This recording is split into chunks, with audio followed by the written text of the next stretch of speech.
हमारी इस पृथ्वी पर एक ऐसा दिव्य जन्म हुआ जिसने दुनिया को प्रेम का अर्थ, बलिदान की शक्ति और धर्म का सच्चा मार्ग सिखाया। जी हाँ दोस्तों, मैं बात कर रहा हूँ भगवान श्री कृष्ण की, एक ऐसे महापुरुष की जो केवल भगवान नहीं थे बल्कि जीवन जीने की सबसे सुंदर शिक्षा थे। उन्होंने सिखाया कैसे प्रेम में बंधे बिना कर्तव्य निभाया जाता है, कैसे अन्याय के सामने धर्म के लिए खड़ा हुआ जाता है और कैसे अंधकार में भी प्रकाश फैलाया जाता है। श्री कृष्ण ने दुनिया को ये दिखाया कि धर्म सिर्फ पूजा नहीं, धर्म सही समय पर सही निर्णय लेना है। आज से हमारी चैनल हिडन स्टोरी पर एक विशेष श्रृंखला शुरू हो रही है, भगवान श्री कृष्ण जन्म से मृत्यु तक। इस श्रृंखला में हम आपको दिखाएंगे श्री कृष्ण का रहस्यमय जन्म, उनका बाल्यकाल और लीलाएं, माखन चोर से महायोद्धा बनने तक की यात्रा, महाभारत और गीता का दिव्य ज्ञान और अंत में उनका महाप्रस्थान। इसलिए दोस्तों, अगर आप धर्म, इतिहास और छुपी हुई सच्ची कहानियों में रुचि रखते हैं तो अभी हमारी चैनल को सब्सक्राइब कर लीजिए, क्योंकि ये कहानियां सिर्फ सुनी नहीं जाती, महसूस की जाती हैं। आज के पहले एपिसोड में हम जानेंगे भगवान श्री कृष्ण का जन्म कैसे हुआ, कंस का डर क्या था और क्यों यह जन्म सिर्फ एक बालक का नहीं बल्कि अधर्म के अंत का संकेत था। तो चलिए दोस्तों,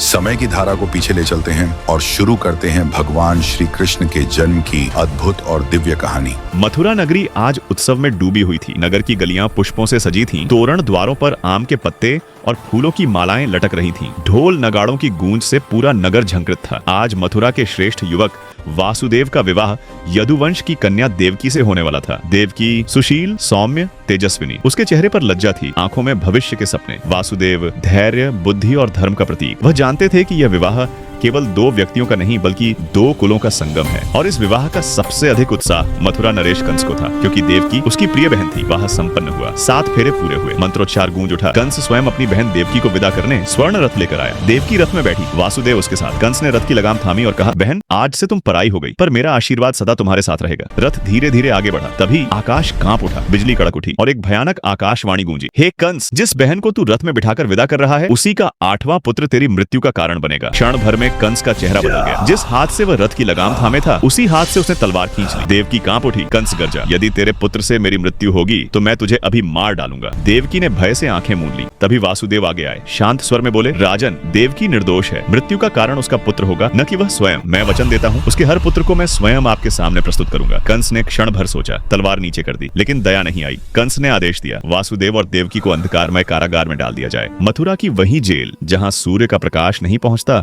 जहां आशा दम तोड़ देती है। देवकी विवाह के वस्त्रों में ही कारागार की ठंडी दीवारों से लग गई। वासुदेव ने उसका हाथ थामा। दोनों जानते थे अब जीवन आसान नहीं होगा। समय बीता। देवकी गर्भवती हुई। कारागार में एक नई आशा ने जन्म लिया, लेकिन कंस को सूचना मिल चुकी थी। जैसे ही बालक का जन्म हुआ, वासुदेव ने कांपते हाथों से नवजात शिशु को उठाया और कंस के सामने प्रस्तुत किया। कंस ने शिशु को उठाया और पत्थर पर पटक दिया। पहला पुत्र मारा गया। देवकी की चीखें कारागार की दीवारों से टकराकर लौट आईं। समय फिर बीता। दूसरा पुत्र, तीसरा पुत्र, चौथा, 5वां, छठा। हर बार वही दृश्य, हर बार नवजात शिशु, कंस के हाथ और मृत्यु। देवकी की आंखों के आंसू सूख चुके थे। वासुदेव का हृदय रक्त रंजित था। 6 पुत्र, 6 दीपक, जो जन्म लेते ही बुझा दिए गए। जब देवकी 7वीं बार गर्भवती हुई, तभी एक चमत्कार हुआ। योग माया ने उस गर्भ को देवकी से निकालकर रोहिणी के गर्भ में स्थानांतरित कर दिया। देवकी का गर्भ अचानक समाप्त हो गया। कंस को लगा मेरी बहन ने गर्भपात कर लिया। वह हंसा। उसे क्या पता था, ये वही बालक है जो आगे चलकर बलराम कहलाएगा। 8वां गर्भ, भय और आशा। अब आया 8वां गर्भ। देवकी कांप उठी। वासुदेव समझ गए, यही वह बालक है जिसकी भविष्यवाणी हुई थी। कारागार के द्वारों पर पहरा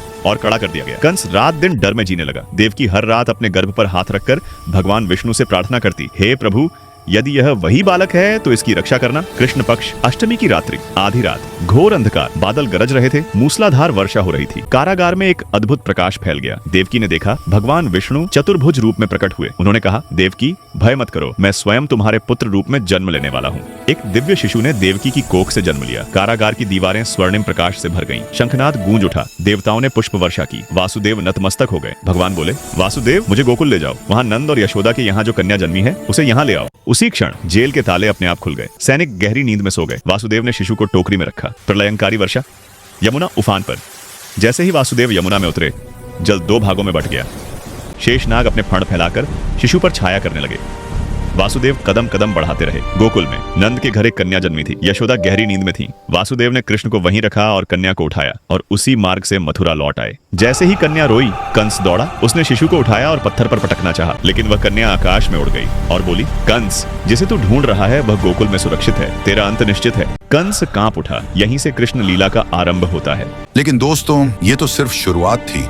जिस जन्म की हमने आज भूमिका देखी वो सिर्फ एक बालक का जन्म नहीं था, वो अधर्म के अंत और धर्म के आरंभ की घोषणा थी। आने वाले एपिसोड्स में हम आपको दिखाएंगे कैसे एक कारागार में जन्मा बच्चा मथुरा के अत्याचारी राजा कंस की नींद उड़ा देता है, कैसे गोकुल की गलियों में माखन चुराने वाला नन्हा बालक धीरे धीरे पूरी दुनिया के लिए धर्म का मार्गदर्शक बन जाता है। आप जानेंगे वो लीलाएं जिनके पीछे छुपा है गहरा आध्यात्मिक अर्थ, वो युद्ध जिनमें हथियारों से ज्यादा बुद्धि और नीति जीती, और वो गीता जिसने सदियों से इंसान को जीने का साहस दिया। लेकिन ये यात्रा यही नहीं रुकेगी। एक दिन आएगा जब वही श्री कृष्ण जो जीवन का अर्थ सिखाते हैं दुनिया को विरह और मौन में छोड़ जाएंगे।